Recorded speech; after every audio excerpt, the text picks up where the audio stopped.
بسم اللہ الرحمن الرحیم۔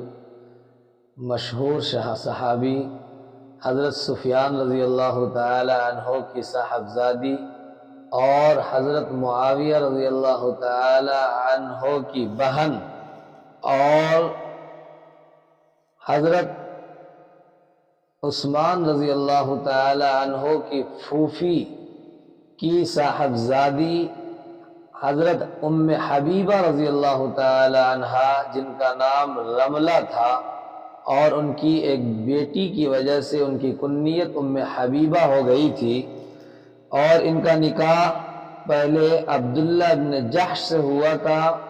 شروع زمانے میں انہوں نے اسلام قبول کیا تھا اور حبشہ جا کر ان کے شوہر نصرانی ہو گئے اور اسی ارتداد کی حالت میں اس کی موت ہوئی۔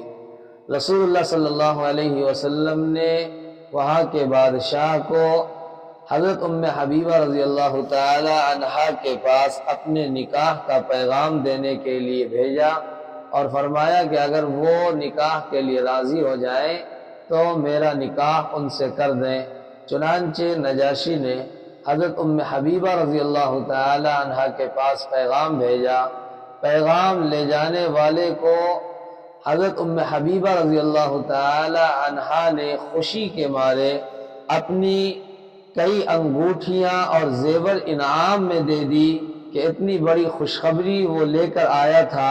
چنانچہ نجاشی بادشاہ نے حضرت ام حبیبہ رضی اللہ تعالی عنہا کی منظوری مل جانے کے بعد حبشہ میں موجود صحابہ کرام کو جمع کیا، جن میں رسول اللہ صلی اللہ علیہ وسلم کے چچا زاد بھائی حضرت جعفر بن ابی طالب رضی اللہ تعالی عنہ بھی تھے۔ سب کو جمع کیا اور خطبہ نکاح پڑھا اور رسول اللہ صلی اللہ علیہ وسلم کی طرف سے ایجاب نکاح کیا۔ حضرت خالد بن سعید رضی اللہ تعالی عنہ نے حضرت ام حبیبہ رضی اللہ تعالی عنہ کی طرف سے نکاح قبول کیا۔ نجاشی نے 400 دینار مہر مقرر کیا اور خود ہی مہر کی یہ رقم ام المؤمنین حضرت ام حبیبہ رضی اللہ تعالی عنہا کی خدمت میں بھیجی۔ مہر کی رقم میں سے 50 دینار ام المؤمنین نے اس باندی کو جو نکاح کا پیغام لے کر آئی تھی دیے۔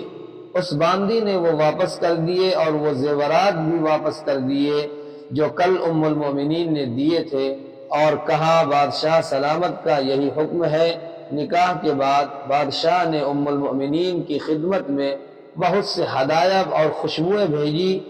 مجلس نکاح کے اختتام پر صحابہ کرام جب اٹھنے لگے تو نجاشی نے کہا کہ بیٹھ جائیے، سب لوگ کھانا کھا کر جائیں گے، اور یہ بھی کہا کہ نکاح کے موقع پر کھانا کھلانا انبیاء کرام علیہ السلام کی سنت رہی ہے۔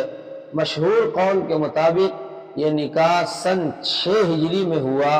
حضرت ابو سفیان جو ابھی تک مسلمان نہیں ہوئے تھے، اس نکاح کی اطلاع ملی تو انہوں نے رسول اللہ صلی اللہ علیہ وسلم کی عظمت کا اعتراف کیا اور آپ کی شان میں بہت بلند کلمات کہے۔